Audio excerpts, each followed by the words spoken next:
Bonjour à tous, j'espère que vous allez bien. Donc je suis dans le 20e ou dans le 19e? En face c'est le 19e, mais si je pense que c'est le 20e. En fait je suis à la limite entre les deux arrondissements. Je suis donc sorti de la station de métro Télégraphe. Bah mine de rien, quand on sort du couloir, j'ai l'impression qu'on est ici.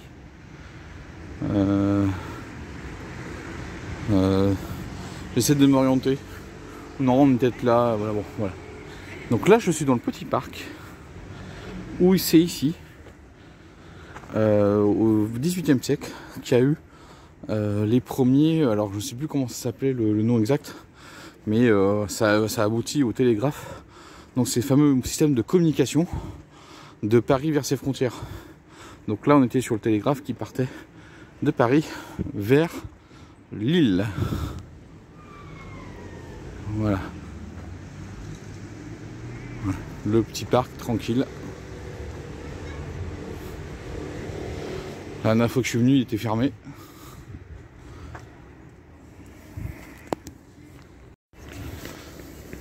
Donc là c'est jour de marché.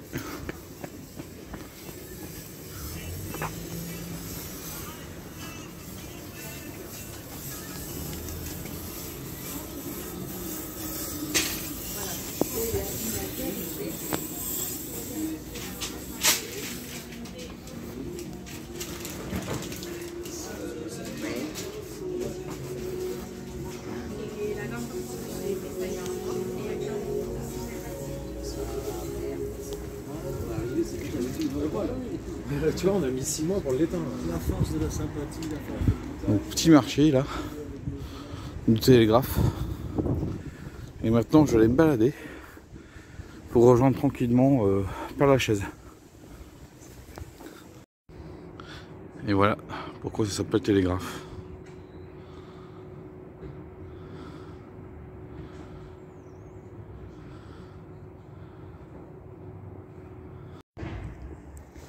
Voilà, je suis devant l'entrée du cimetière de Belleville, qui date de 1808, donc au moment où la ville de Belleville, puisqu'on est dans l'ancienne ville de commune de Belleville, hein, je vous avais expliqué lorsque j'avais fait le quartier de la Moussia.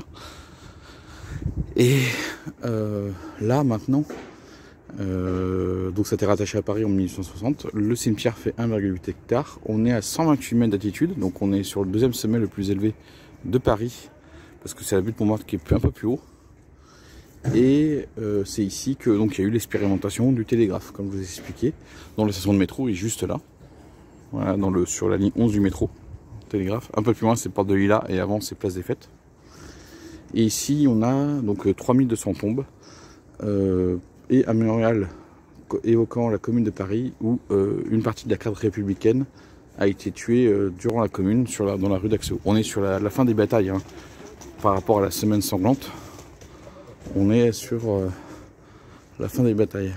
Donc là, je vais aller visiter un tout petit peu le musée, voir s'il y a quelques tombes de personnes célèbres dans le cimetière.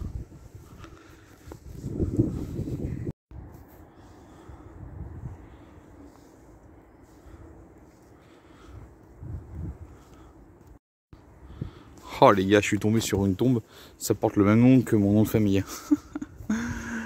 Ouais. Mais bon, alors est-ce que ce sont des cousins éloignés? C'est possible parce que je sais que, regardez là on a le château d'eau, hein. C'est possible parce que, et là on a le réservoir d'eau, d'ici, des lilas.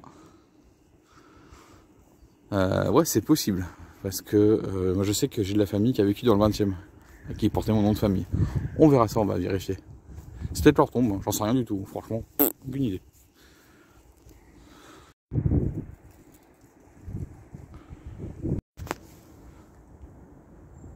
Je sais pas si vous verrez avec le contre-jour. Donc très important, là c'est la tombe de Léon Gaumont. Donc 10 mai 1864, 9 août 1946.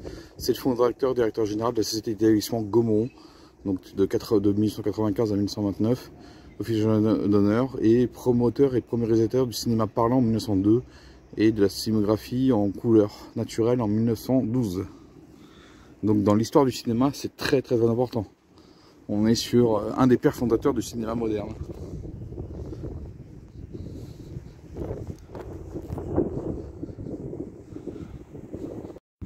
Vous voyez, c'est vraiment les petits cimetières. C'est les moins connus. Et là, vous avez quand même la tombe la plus célèbre, on va dire. Parce que d'après ce que j'ai compris, il y a à peu près une dizaine de personnalités qui sont enterrées dans dans ce cimetière, mais c'est plutôt des écrivains, des abbés, quelques artistes.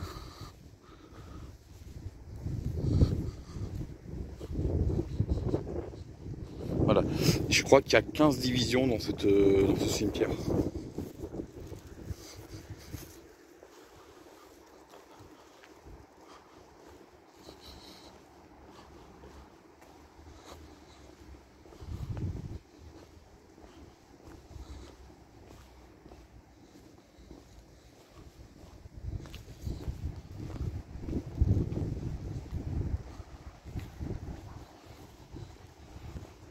Donc là, vous avez le petit parc de l'autre côté, vous avez le terrain de boule et ensuite le petit parc, le petit marché qu'on a vu, et la station de métro du Télégraphe qui est juste là. Hein.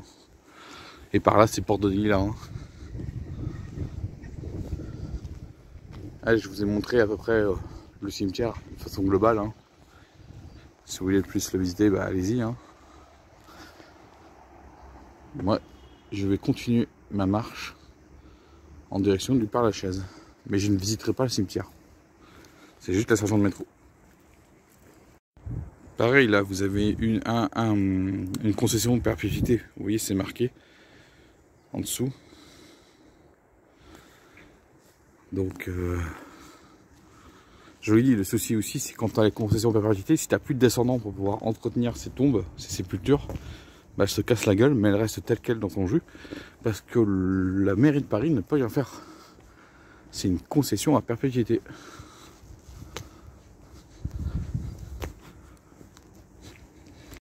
Voilà, avant de quitter le cimetière, je voulais vous montrer le monument.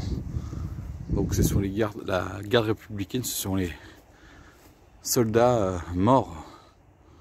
Alors eux, la garde républicaine, si je ne me trompe pas, ce sont eux qui se sont de côté du rejet des communards.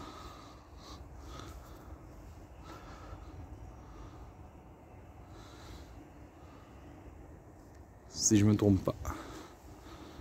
Donc voilà où est-ce qu'ils sont enterrés. Il y a d'autres noms de l'autre côté. Alors je sais pas si vous verrez tout parce que là malheureusement j'ai un contre-jour. Là vous voyez, on est à l'entrée qui est ici. Et là vous avez le monument. Mais là vous avez un contre-jour. Malheureusement. Je vais voir s'il y a d'autres noms derrière. Je reviens.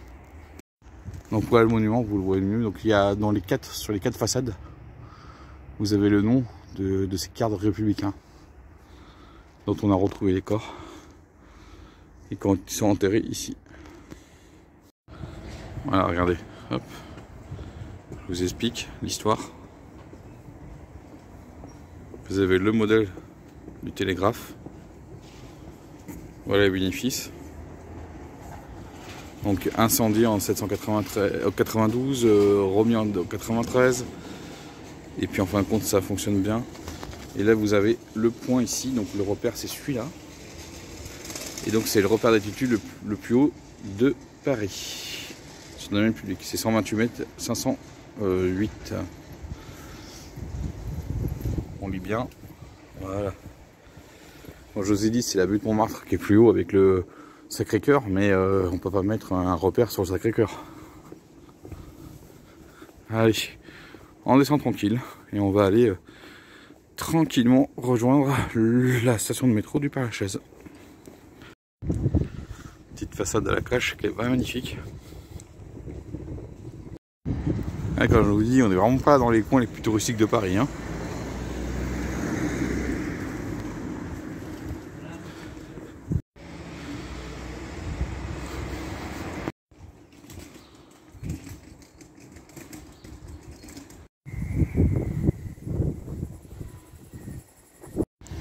Voilà, donc là je vais rentrer dans le square des Saint-Simoniens de Ménilmontant. Donc au XVIIIe siècle, une belle propriété avec un vasque jardin s'élève au 145 rue de Ménilmontant. Prosper Enfantin, propagateur des idées de Claude-Henri de Rouvreau, comte de Saint-Simon, en est le propriétaire au XIXe siècle. Et cette doctrine, le Saint-Simonisme, c'est une doctrine sociale, économique et politique aux idées progressistes. C'est considéré comme l'ancêtre de la politique du socialisme et a jeté les bases de la société industrielle française. Voilà, et donc le parc date de 1937 et il y a eu quelques réaménagements. Vous voyez, parfois en allant dans des parcs, hein, des squares, quand vous voyez le nom d'un square, bah, lisez un petit peu l'histoire et comme ça vous allez apprendre des choses.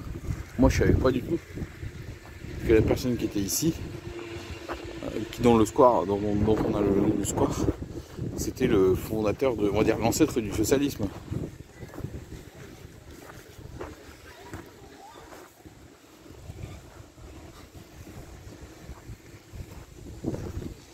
Qui le savait? Bon, j'en sais rien. Oh, une belle fontaine, on va aller voir ça. Vous voyez, petit tour dans le parc là, vite fait.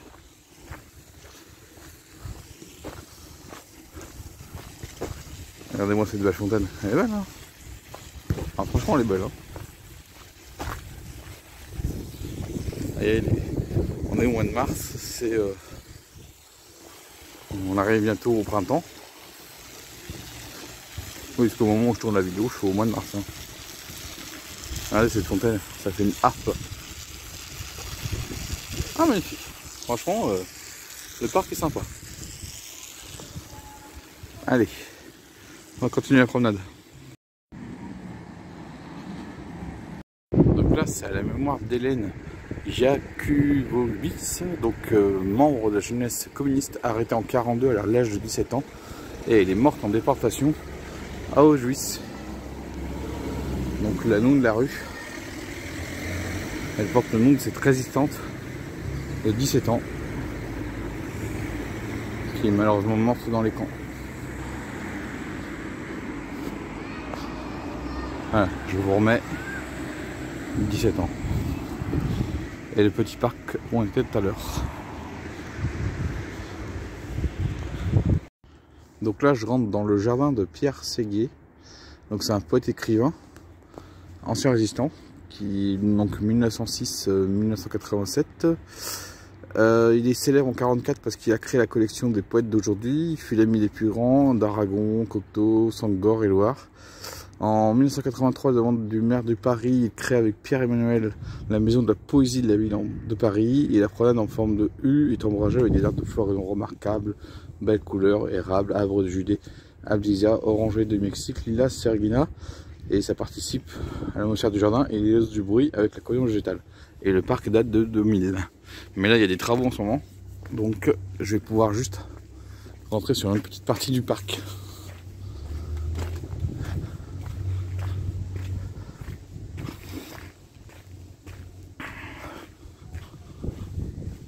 Regardez le tous ces logements. Alors je suis désolé hein, parce qu'on a vraiment un contre-jour. Donc je sais pas si vous verrez bien parfois.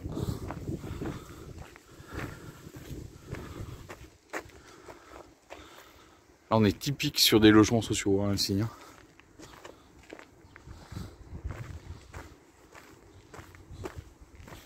Ouais. Ces fameux logements sociaux qui se retrouvaient en bordure de la ville de Paris dans les années 1920, 1930.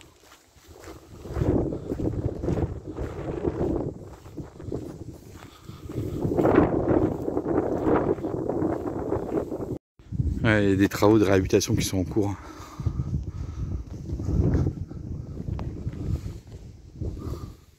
Ouais, ça reste quand même beau, hein, faut pas croire. Hein. Les immeubles sont vraiment beaux. Hein.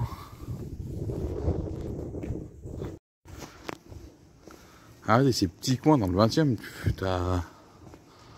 certes il y a des travaux, mais regardez, c'est complètement paumé, on n'est pas dans une zone touristique. Hein.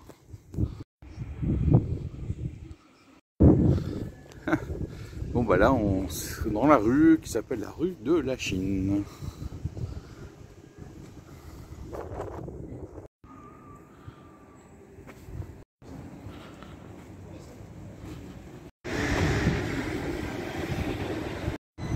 Donc là on est sur rue des Pyrénées, par là-bas nous avons Gambetta et la mairie du 20e. Et moi je vais par là.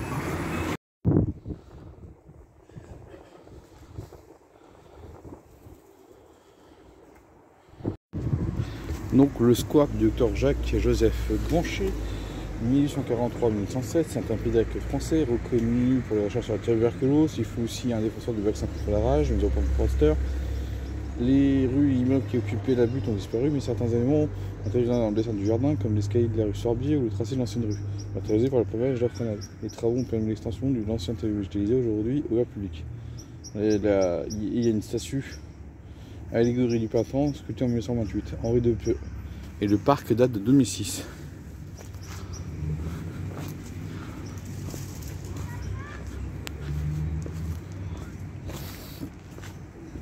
Voilà, allez, hein, c'est petit parc.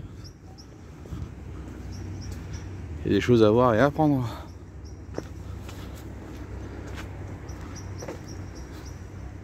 Alors la statue qui fait le printemps, je sais pas où est-ce qu'elle est, hein, je vous le dis honnêtement.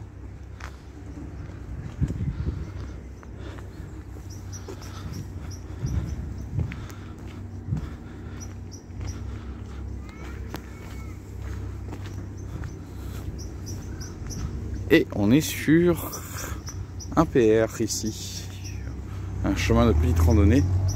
C'est celui des collines nord de Paris.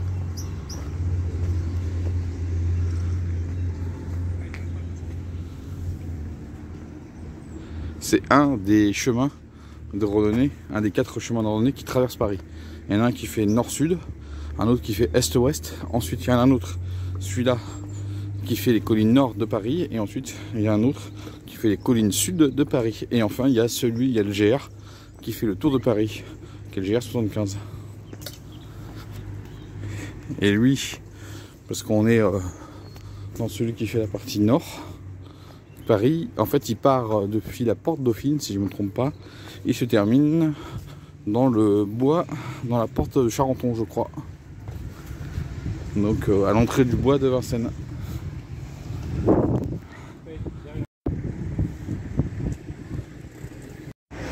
Et voici l'entrée du métro, de la station de métro Martin-Nadeau. Vous allez me dire, mais non, regardez, c'est porte Gambetta. Oui, parce que dans les années 70, quand il y a eu l'extension de la ligne 3 du métro à Gallieni, avant elle allait à Porte des Lilas, hein, Gallieni, et ben en fait il y a eu la création de la ligne 3 bis. Et donc, la station Martin-Nadeau, qui est ici, à côté de Gambetta, a fusionné pour faire qu'une seule station. Donc ça c'est l'ancienne entrée. Maintenant on est à Gambetta. Voilà. Et donc là, juste pour vos infos, on est parti d'ici et on a fait comme ça. Et maintenant je vais juste longer pour terminer par la chaise. Et je vais rentrer dans le parc qui se situe ici. Alors ça c'est une des véloroutes qui a été créée par la mairie de Paris. Donc elle relie République à Gambetta. Bien sûr, vous avez l'entrée nord du cimetière de Père-Lachaise, mais on va pas y aller, le cimetière est juste là. Moi, je vais aller dans le parc qui est juste à côté, qui longe le cimetière, dont une de ses entrées se trouve là. Et voilà, donc je suis rentré dans le parc de Samuel Champlain. Et Samuel Champlain, c'est le nom de l'explorateur français et qui a créé au Canada la ville de Québec.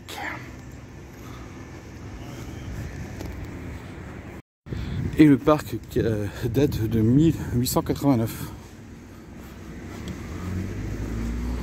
Voilà, donc on va pas descendre par là, on va aller par la partie autre du parc et puis on va redescendre tranquillement vers sa sortie pour rejoindre le Père-Lachaise.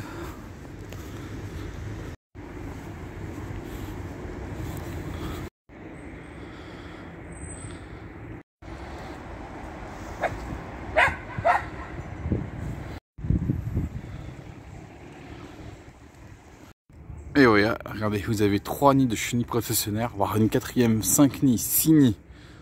Et oui, donc faire attention.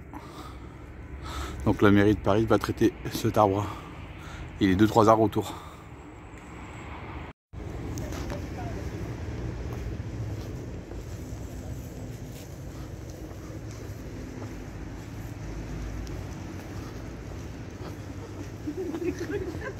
Vous voyez, là, cet arbre-là, il a été traité.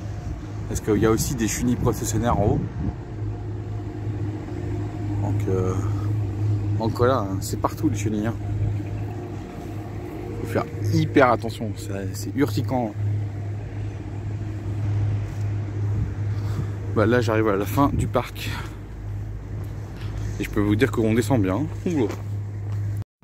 Donc voilà, là maintenant, on est au mur aux victimes de révolution. Donc de l'artiste Paul Moreau-Vauthier. Donc c'est en pierre. Donc vous voyez, vous avez une allégorie, regardez les visages dans les pierres, les impacts de balles. Donc parmi les pierres irrégulières qui semblent crivées d'impacts de balles, apparaissent en léger relief des silhouettes ou des visages. Une femme jaillit de ses foules mains jointes ou bras ouverts, aux expressions calmes ou agitées. Et ces droits devant eux sont à la fois les unir et les protéger. Et nous avons une petite citation que je vais vous montrer juste là au pied. Qui est, ce qui nous demande à l'avenir, c'est que nous voulons de lui, c'est la justice, ce n'est pas la vengeance. Victor Hugo. La citation de Victor Hugo, inscrite en partie basse du mur, donc éclaire l'iconographie de ce monument, de l'allégorie féminine symbolisant alors la piété ou la justice pour les victimes de toutes les révolutions. Donc la ville de Paris avait commandé ce monument en 1908 et il fut installé l'année suivante dans ce jardin, qui se nommait avant le Square Gambetta avant de se transformer en Square Samuel Champlain.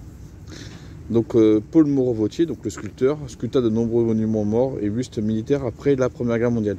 Un triomphe de son œuvre intitulé Madame Boucicaut et la baronne Clara de Hirsch en 1914 est visible dans le square de Boucicaut, dans le 7e arrondissement. Et je vais vous montrer maintenant la citation, où est-ce qu'elle est, de Victor Hugo, elle est là. Mais c'est vrai qu'avec le temps, elle s'efface. Et regardez, vous voyez une main par exemple dans cette pierre. Vous avez un visage ici, 2 visages, une autre main. Vous avez des impacts de balles. Regardez, c'est vraiment un monument, mais vraiment waouh. Regardez ces visages. Donc la fameuse pitié ou la justice.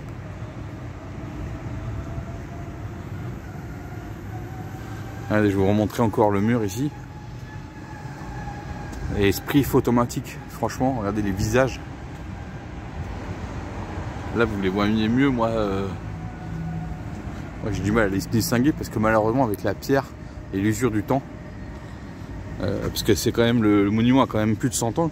Il va bientôt avoir 120 ans dans 3 ans, dans 4 ans. Donc, il y a un peu d'érosion.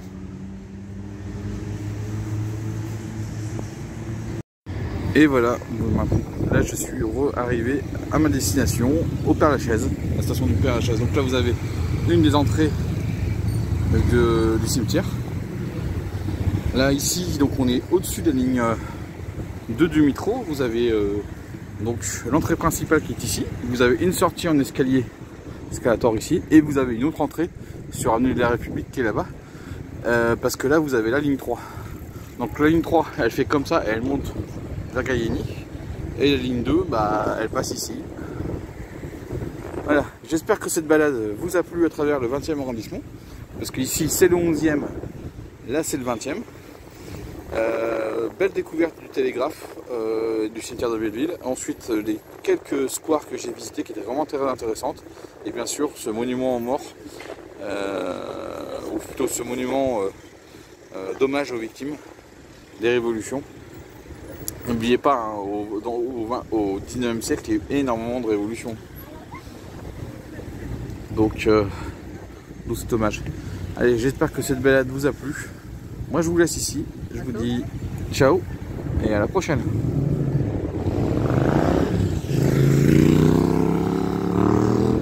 Ben, je peux vous dire qu'il fait bien frisqué. Heureusement que je l'ai fait ce matin. La promenade. Ciao. Et à la prochaine, mine de rien.